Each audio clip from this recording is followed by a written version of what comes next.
I was looking back through my channel and I was amazed by the number of battery reviews I used to do for GoPro cameras, and I realized that I haven't done a battery review for the HERO5 since the camera came out.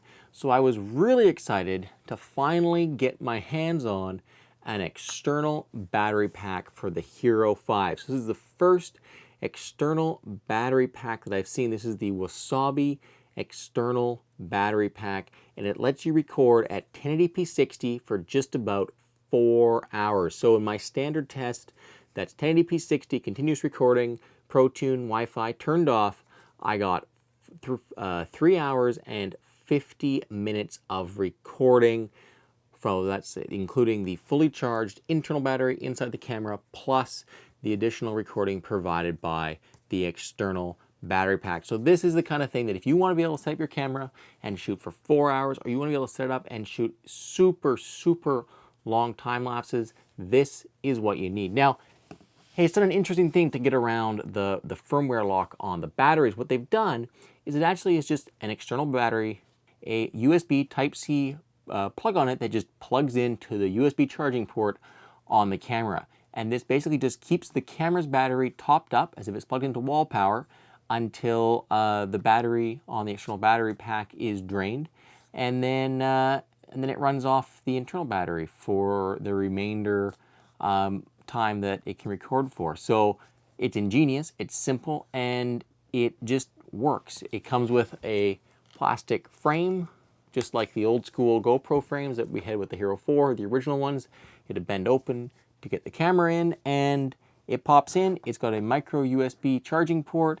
The external battery has a capacity of 25,000 milliamp hours, which is about double that of the GoPro's internal battery.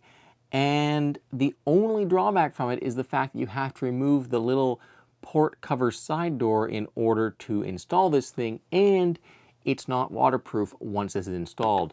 What I would love to see Wasabi do with the next iteration of this is find some way that around that plug port on the external battery, they install some kind of O-ring seal or something so that when this battery's plugged in to the HERO5, it creates a watertight seal, allowing that camera to remain waterproof. Although I don't think they're building their battery backpack or their extended battery waterproof, so maybe this is all just wishing at this point. The only problem with the Wasabi HERO5 extended battery pack is the fact that as soon as you clip it onto the camera, you lose access to the LCD screen. So it means that if you want to change settings or change resolution, you can't access that touch screen. And with how difficult it is to put the camera in and out of the frame, this is something that you want to consider, or maybe make precautions and have the app set up ready to go. So it isn't a perfect solution, but with how big that LCD screen is on the back of the camera, there's not that many options for putting a battery backpack on this thing without covering up the screen. But it does make it something that you're not just going to leave on the camera all the time and take absolutely everywhere you go, because, well, for day-to-day shooting, it is nice to be able to see the screen and see what you're shooting. What's really exciting, guys, is to see an external battery come out for the HERO5, because up until now, you were limited basically to GoPro batteries and recording with the onboard battery, or plugging in an external battery bank via the USB port. So to have something like this, which can clip onto the camera and just go wherever the camera goes, is awesome. Like I say, for shooting long time lapses or super long length videos, this is a pretty cool way to go. 1080p 60 is about 50 gigabytes worth of footage with ProTune turned off. With ProTune turned on, there's no way you're going to fit that on a 64 gigabyte card.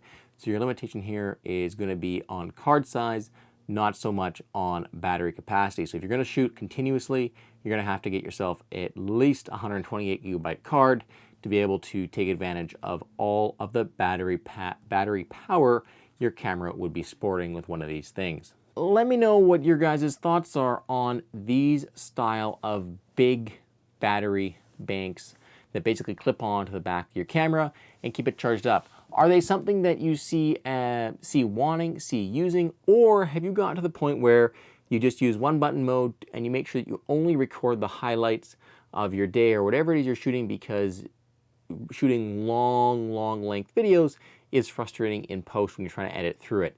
I know that's where I've gotten to. I try to shoot as many small snippets of video clips that I can that are all interesting, so that in editing I don't have to sort through a whole bunch of footage.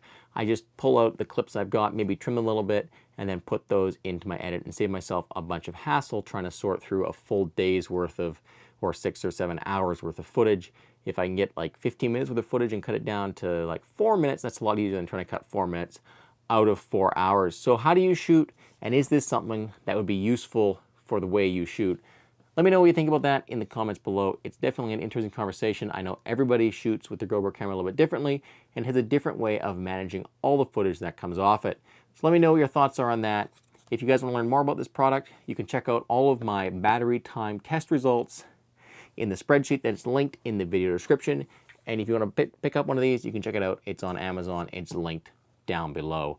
But most of all, guys, until next time, thank you very, very much for watching.